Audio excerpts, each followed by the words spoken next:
दयाराम अपने गांव में सब्जी बेचने का काम करता था। दयाराम की सिर्फ एक बेटी थी, लक्ष्मी। दयाराम की पत्नी को इस बात का बहुत अफसोस था कि उनका कोई लड़का नहीं है। लक्ष्मी जब चली जाएगी तो हम दोनों बिल्कुल अकेले पड़ जाएंगे, हमारा घर बिल्कुल वीरान हो जाएगा।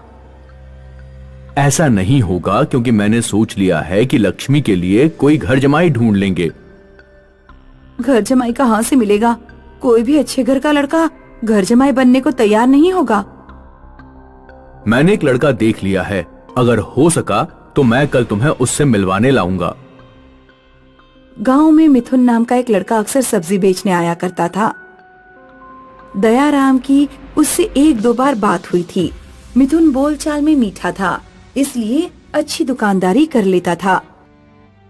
दयाराम ने एक रोज मिथुन को अपने पास बुलाया और उसे अपनी बेटी के बारे में बताया। अंकल जी, मैंने आपकी बेटी को देखा है, लेकिन शादी से पहले मैं उससे मिलना चाहता हूँ। ठीक है, तुम घर चलो, मैं तुम्हें लक्ष्मी से मिलवा देता हूँ, लेकिन एक बात याद रहे, शादी के बाद लक्ष्मी कहीं नहीं जाएगी, तुम्हें ही हमारे घर पर रहना पड़ेगा। मिथुन दयाराम के घर पहुंचा तो दयाराम की पत्नी ने मिथुन से उसके परिवार और गांव के बारे में पूछा। मैं बचपन से अनाथ हूँ, मेरा ना कोई गांव है और ना कोई परिवार है। लक्ष्मी और मिथुन की शादी हो गई। दयाराम को लगा जैसे उसका परिवार पूरा हो गया, लेकिन शादी होने के बाद लक्ष्मी को मिथुन की कुछ अजीब आदतों के बारे में पता चला। मिथुन अक्सर रात में बिस्तर से गायब हो जाता था। ये कहाँ चले गए? मिथुन, कहाँ हो तुम? सुबह जब लक्ष्मी उठती तो मिथुन बिस्तर पर ही मिलता। एक रात जब लक्ष्मी की आंख खुली तो मिथुन बिस्तर पर नहीं था। लक्ष्मी उठकर उसे पूरे घर में ढूंढने लगी। आज पता करके रहूंगी कि ये कहाँ जाता है। लक्ष्मी ने देखा कि इस जीने का दरवाजा खुला हुआ है। लक्ष्मी छत पर पहुंची तो उसने देखा कि मिथुन काले कौओं को मांस के टुकड़े खिला रहा है। मिथुन, ये क्या कर रहे हो? और ये मांस के टुकड़े कहाँ से आए? मिथुन पर जैसे लक्ष्मी की बात का कोई असर ही नहीं हुआ। लक्ष्मी ने मिथुन को पकड़कर हिलाया। मिथुन, क्या तुम मुझे सुन रहे हो? पागल तो नहीं हो गए? नीचे चलो। मिथुन ने लक्ष्मी को जोर का धक्का दे दिया और भयानक आवाज में बोला, दिखाई नहीं दे रहा है, अपने भाइयों को खाना खिला रहा हूँ, मांस खत्म होने वाला है, अब तेरा मांस काट कर इन्हें खिलाऊंगा। मिथुन जैसे ही लक्ष्मी की तरफ बढ़ा, लक्ष्मी उठकर नीचे भाग गई। लक्ष्मी ने अपने मम्मी पापा को जगाया। मम्मी पापा उठो, मिथुन को पता नहीं क्या हो गया है, वो अजीब हरकतें कर रहा है। दयाराम अपनी बेटी के साथ छत पर पहुंचा तो छत पर कोई नहीं था, ना कौवे थे ना ही मिथुन। सारे लोग नीचे उतर कर आए तो उन्होंने देखा कि मिथुन बेड पर सो रहा है। लक्ष्मी बेटी, मिथुन यहाँ सो रहा है, तुम्हें कुछ वहम हो गया है, जाकर आराम करो। अगले दिन मिथुन का व्यवहार सामान्य था। लक्ष्मी ने उसे पिछली रात की बात याद दिलाने की कोशिश की तो मिथुन ने कहा कि उसे कुछ याद नहीं है। उस रात मिथुन फिर बिस्तर से गायब हो गया। लक्ष्मी इस बार अपना मोबाइल लेकर कमरे से बाहर गई। उसने सोचा कि वो मिथुन की वीडियो बना लेगी, लेकिन जैसे ही वो कमरे से बाहर निकली तो उसने कुछ ऐसा देखा कि मोबाइल उसके हाथ से छूटकर गिर गया। मिथुन लक्ष्मी के मम्मी पापा के बेड पर खड़ा था और हाथ में हथेलियों की जगह इंसानी खोपड़ियां थीं। मिथुन खोपड़ियों से दयाराम और उसकी पत्नी पर हमला करने ही वाला था, लेकिन लक्ष्मी बुरी तरह चिल्लाने लगी। लक्ष्मी के चीखने की आवाज सुनकर दयाराम और उसकी पत्नी जाग गए। मिथुन ने खोपड़ी मारकर दयाराम को बेहोश कर दिया। इससे पहले कि मिथुन लक्ष्मी की मां को बेहोश करता, लक्ष्मी ने पीछे से डंडा मारकर मिथुन को बेहोश कर दिया। लक्ष्मी ने दयाराम के मुंह पर छींटे मारे तो दयाराम को होश आया। फिर उन सब ने मिलकर मिथुन के हाथ पैर बांध दिए। केसरी खान को बुलाओ, कुछ भूत प्रेत का चक्कर लग रहा है। अगर मुझे ये पहले पता होता कि इस लड़के के साथ कोई समस्या है तो मैं कभी इसकी शादी लक्ष्मी से नहीं करता। केसरी खान एक नंबर का ठग है। जो हो चुका उस पर बहस करना बेकार है। जैसा भी है आखिर है तो दामाद ही ना हमारा। केसरी खान के अलावा हमारे गांव में कोई तांत्रिक नहीं है। उसे बुला कर लाओ, जल्दी करो। दयाराम तांत्रिक केसरी खान को अपने घर लेकर आया। तांत्रिक ने जैसे ही अपनी भस्म मिथुन के मुंह पर मारी, मिथुन को होश आ गया। वो किसी अजीब भाषा में कुछ बकने लगा। कुछ देर बकने के बाद मिथुन फिर बेहोश हो गया। इस लड़के के शरीर में एक शैतानी रूह का प्रवेश है। शैतान अपनी औलाद चाहता है, इसलिए उसने तुम्हारी बेटी से शादी की है। शैतान को मिथुन के शरीर से निकालने का कोई उपाय नहीं है क्या? उपाय है, लेकिन समस्या ये है कि शैतान इस लड़के के शरीर में बचपन से रह रहा है। अगर इसके शरीर से शैतान को निकाल दिया गया तो ये लड़का अपनी पिछली जिंदगी भूल जाएगा। कहा नहीं जा सकता कि फिर ये तुम्हारी बेटी को अपनी पत्नी के रूप में स्वीकार करेगा या नहीं करेगा। आप मिथुन के शरीर से शैतान निकाल दो। वो मुझे अपनाए या ना अपनाए, लेकिन उसकी जिंदगी ज्यादा जरूरी है। तांत्रिक ने मिथुन को 6 महीने अकेले अपने पास रखा। काफी झाड़ फूंक करने के बाद शैतान मिथुन के शरीर से निकल गया, लेकिन फिर मिथुन एक भोले बच्चे की तरह हो गया। उसने लक्ष्मी को पहचाना तक नहीं। मिथुन अपना अतीत खोजने निकल पड़ा। 5 साल बीत गए। लक्ष्मी आज भी मिथुन का इंतजार करती है। आपको क्या लगता है, क्या मिथुन वापस आएगा? हमें एक कमेंट करके जरूर बताएं। अर्जुन इंदौर में रहता था। अर्जुन के पापा हार्ट के पेशेंट थे। एक रात जब अर्जुन अपने कंप्यूटर पर गेम खेल रहा था तो उसे अपने पापा के कमरे से कराहने की आवाज आई। अर्जुन जब अपने पापा के कमरे में पहुंचा तो उसने देखा कि उसके पापा दर्द से तड़प रहे थे। अर्जुन ने तुरंत पापा के डॉक्टर को कॉल किया, लेकिन रात काफी हो चुकी थी, इसलिए डॉक्टर का फोन स्विच ऑफ था। पापा, डॉक्टर का फोन नहीं लग रहा। क्या मैं आपको किसी हॉस्पिटल में लेकर चलूं? अर्जुन तेजी से चलते हुए मेडिकल हॉल की तरफ जाने लगा। लगभग सभी दुकानें बंद थीं और रोड बिल्कुल सुनसान था। किसी भी भीड़ भाड़ वाली जगह को इस तरह सुनसान देखना अलग ही एक्सपीरियंस होता है। मेन रोड के बराबर में एक पतली गली थी, जिसमें किसी मेडिकल हॉल का साइन बोर्ड चमक रहा था। अर्जुन उस पतली सी गली में मुड़ गया। मेडिकल अभी उससे काफी दूर था। अर्जुन को अपने पीछे किसी के कदमों की आवाज सुनाई दी। उसने पीछे मुड़कर देखा तो पीछे कोई नहीं था। वो कुछ कदम ही आगे चला होगा कि उसने अपने कान के पास कुछ गरम गरम महसूस किया। अर्जुन को लगा जैसे कोई उसके कान के पास सांस ले रहा है। फिर एक फुसफुसाती हुई आवाज अर्जुन के कान में घुसी। वहां मत जाओ। कौन है यहाँ?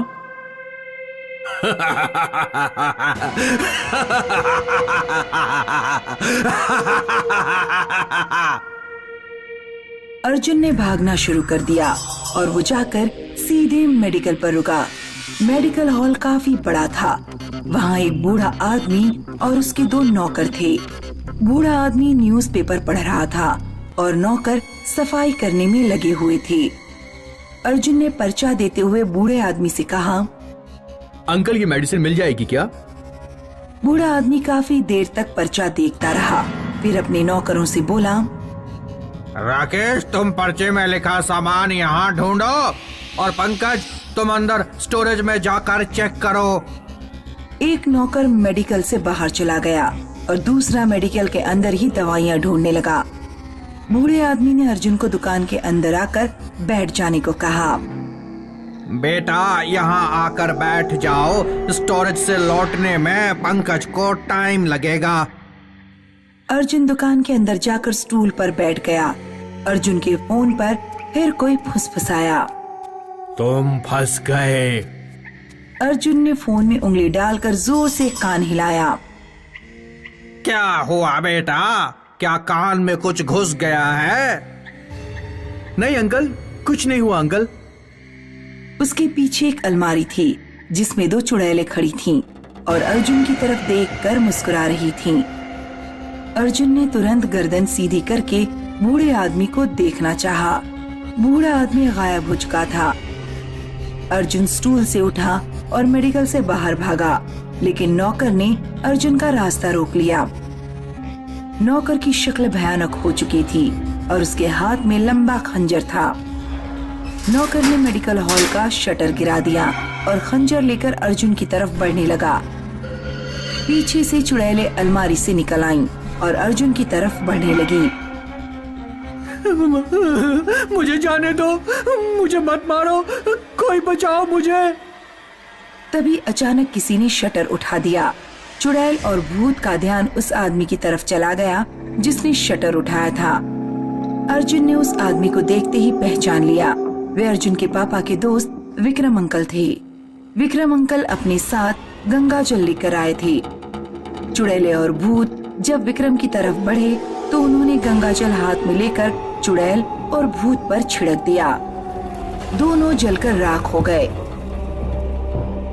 विक्रम अंकल अर्जुन को गली से बाहर निकालकर सड़क पर ले आए। अंकल, आपको कैसे पता लगा कि मैं यहाँ पर हूँ? तुम्हारे पापा ने मुझे फोन किया था। तुम अपना मोबाइल घबराहट में घर में ही भूल गए थे। तुम्हारे पापा को जिसका डर था वही हुआ। जब तुम्हारे पापा ने तुम्हें दवा लेने भेज दिया तब उन्हें ध्यान आया कि मार्केट में सिर्फ एक ही मेडिकल हॉल पड़ता है जिस पर भूत प्रेत भटकते हैं। जब हम लोग तुम्हारे बराबर थे और स्कूल में पढ़ा करते थे तो यहाँ एक मेडिकल हॉल असलियत में हुआ करता था। अनिल गुप्ता नाम का आदमी मेडिकल हॉल चलाया करता था। किसी पारिवारिक कारण से उसने और उसके पूरे परिवार ने आत्महत्या कर ली। उसके दो पुराने वफादार नौकर जो कई वर्षों से मेडिकल पर काम करते थे अपने मालिक के मरने का गम बर्दाश्त नहीं कर पाए और वे भी मर गए। उस समय सभी लोगों को उनकी मौत पर बहुत आश्चर्य हुआ। उन्हीं लोगों की आत्माएं आज भी भटकती हैं। आगे एक और मेडिकल हॉल है, मैं तुम्हें वहां ले चलता हूं और आगे भी कभी भी आना हो तो उसी मेडिकल पर जाना, यहाँ मत आना। ये पतली गली हमेशा सुनसान रहती है। उस रात अर्जुन घर लौटा तो उसने डिसाइड किया कि वो लाइब्रेरी जाकर पुरानी न्यूज़पेपर निकलवाएगा और अनिल गुप्ता और उसके परिवार की मौत का कारण पता करेगा। मेरे हस्बैंड यूपी पुलिस में थे। हमारी नई नई शादी हुई थी। ज्यादा सामान नहीं था, इसलिए हम लोग मेरे हस्बैंड की ड्यूटी के हिसाब से रूम चेंज कर लिया करते थे। कुछ महीने उनकी पोस्टिंग बरेली रहती तो कभी मुरादाबाद या रामपुर। उस दौरान हम बरेली में रहते थे। मेरे हस्बैंड एक वीक के लिए डे नाइट पर थे।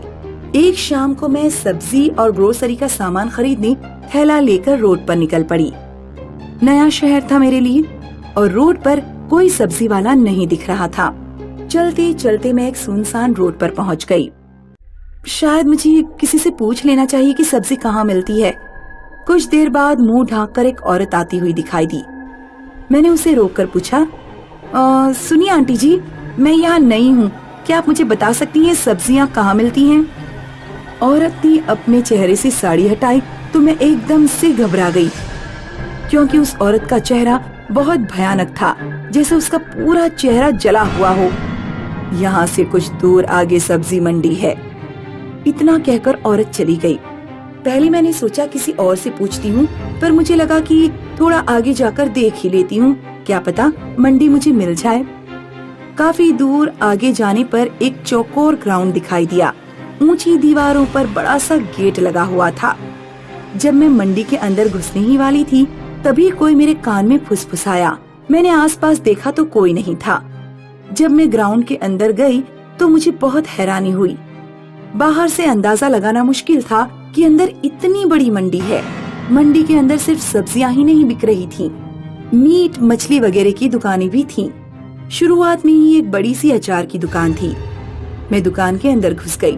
बहुत बड़ी बड़ी परातों में लगभग हर चीज का अचार रखा हुआ था। तभी किसी ने मेरे कान में फुसफुसाया, भाग जाओ यहाँ से। इस बार भी आसपास कोई नहीं था। मैंने उस आवाज पर ध्यान नहीं दिया और अचार देखने लगी। दुकान के बाहर के हिस्से में दुकानदार खड़ा हुआ दिखाई दिया। मैंने सोचा कि थोड़ा अचार चक्कर देखूं। जैसे ही मैंने अचार उठाने के लिए हाथ उठाया, अचार के ढेर में से एक जला हुआ हाथ निकला और उसने मेरी गर्दन पकड़ ली। मैं चिल्लाना चाहती थी, लेकिन उस जले हुए पंजे ने मेरी गर्दन को इस तरह पकड़ रखा था कि मैं आवाज ही नहीं निकाल पा रही थी। मैंने गर्दन घुमाकर बाहर देखने की कोशिश की तो दुकानदार भी गायब हो चुका था। कोई मदद करो प्लीज। बराबर वाले अचार के ढेर पर चाकू पड़ा हुआ था। मैंने चाकू उठाया और अचार के ढेर से निकले हाथ को काट डाला। तब जाकर उस हाथ ने मेरी गर्दन छोड़ी। मैं तुरंत ही घबराकर दुकान से बाहर निकल गई। मेरा मन कर रहा था कि मैं अपने हस्बैंड को फोन कर दूं या तुरंत ही घर लौट जाऊं, पर पता नहीं किस चीज ने मुझे रोक लिया। मैंने सोचा अब सब्जी खरीद कर ही वापस जाऊंगी। कुछ दूरी पर ही एक आदमी आलू प्याज बेच रहा था। मैंने जल्दी से उससे सामान खरीदा और थैली में डालकर आगे बढ़ गई। कुछ दूर जाने पर मुझे ध्यान आया कि मैंने आलू प्याज वाले को 500 का नोट दे दिया था और बकाया पैसे वापस लेना ही भूल गई। मैं वापस आलू प्याज वाले को ढूंढने पहुंची तो वो वहाँ पर नहीं था। वहाँ एक मटन वाले की दुकान थी। वो कसाई बहुत बुरी तरह से मीट की बोटियां काटने में लगा हुआ था। मेरी हिम्मत नहीं हुई कि मैं उससे कुछ पूछ लूं, लेकिन वो खुद ही मुझसे बोल पड़ा। कहिए मैडम, काट दूं कुछ आपके लिए भी। उसकी हंसी ने मुझे डरा ही दिया। नहीं, कुछ नहीं। ऐसा कैसे हो सकता है? आप यहाँ से खाली हाथ तो जाएंगी नहीं। उस कसाई ने अपने बराबर में रखी बाल्टी उठाई जिसमें शायद बकरों का खून भरा हुआ था और उस बाल्टी का खून मेरे मुंह पर फेंक दिया।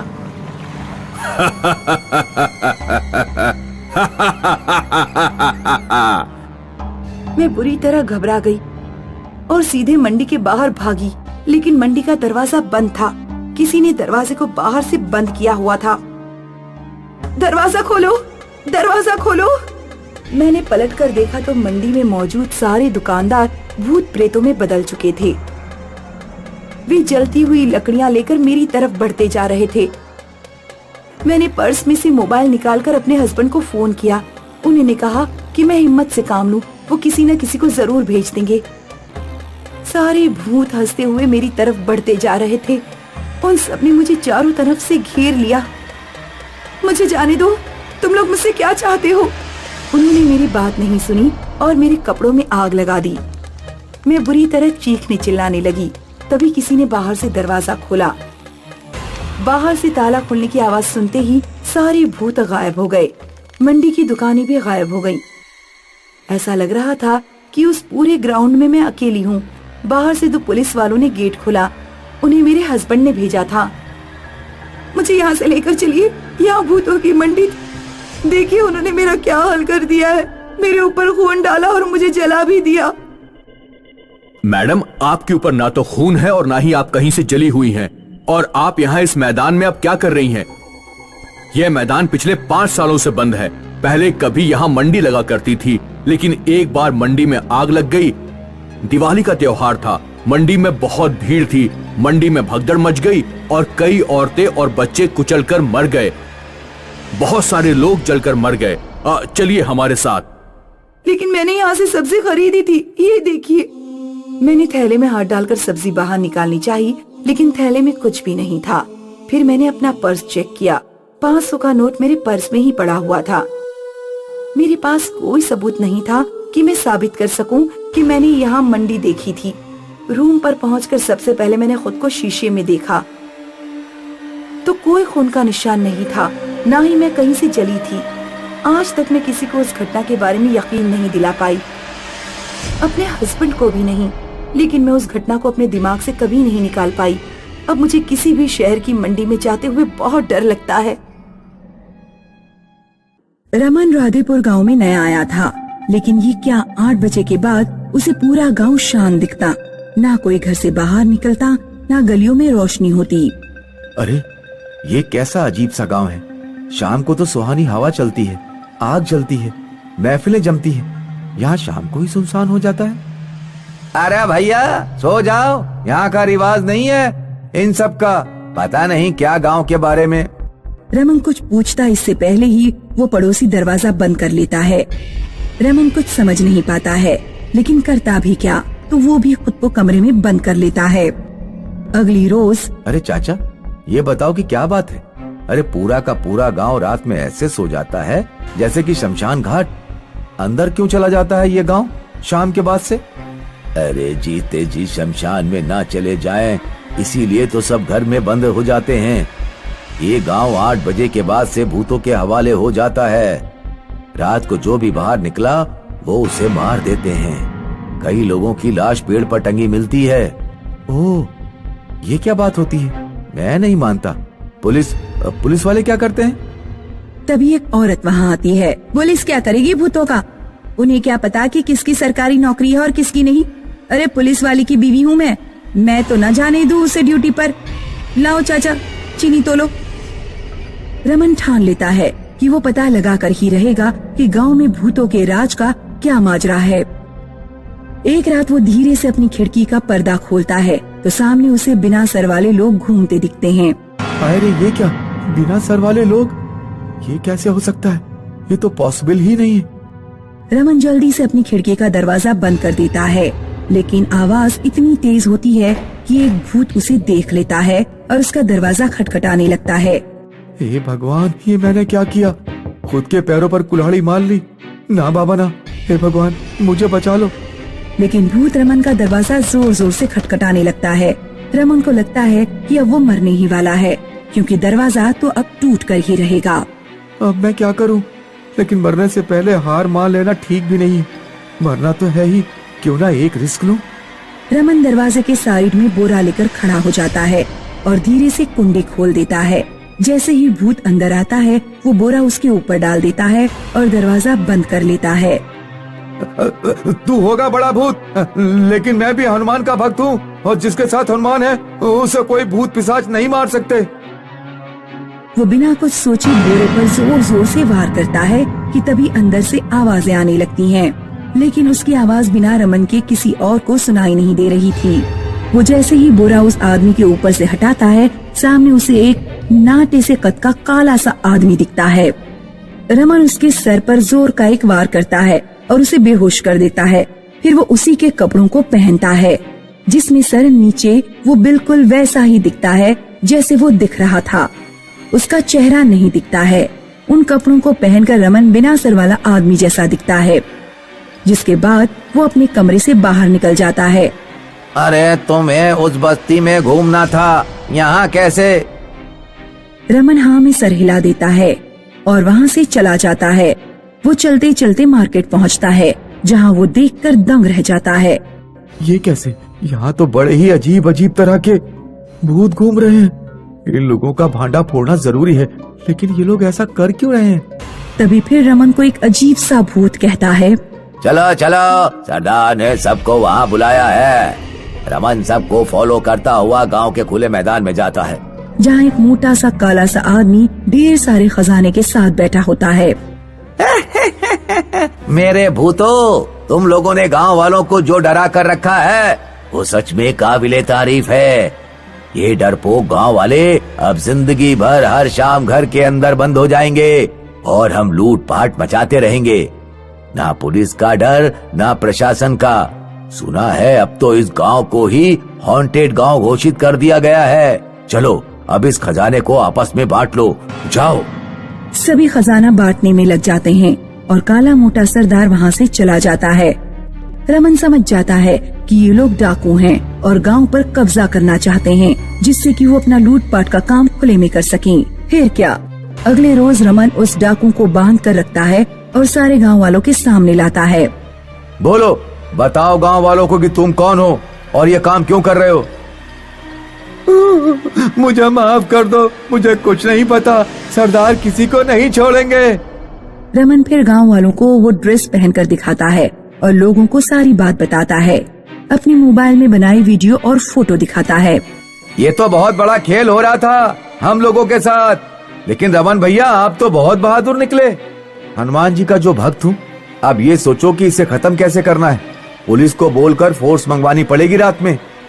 अरे क्यों पुलिस, हम पूरे गांव वाले ही काफी हैं। रात को हर घर से एक मर्द बाहर आएगा और इन भूतों की बैंड बजाएगा। होता भी वही है। रात को सारे गांव वाले तय कर बाहर आते हैं और एक एक भूत का भूत उतारते हैं। गांव फिर से शाम को गुलजार हो जाता है।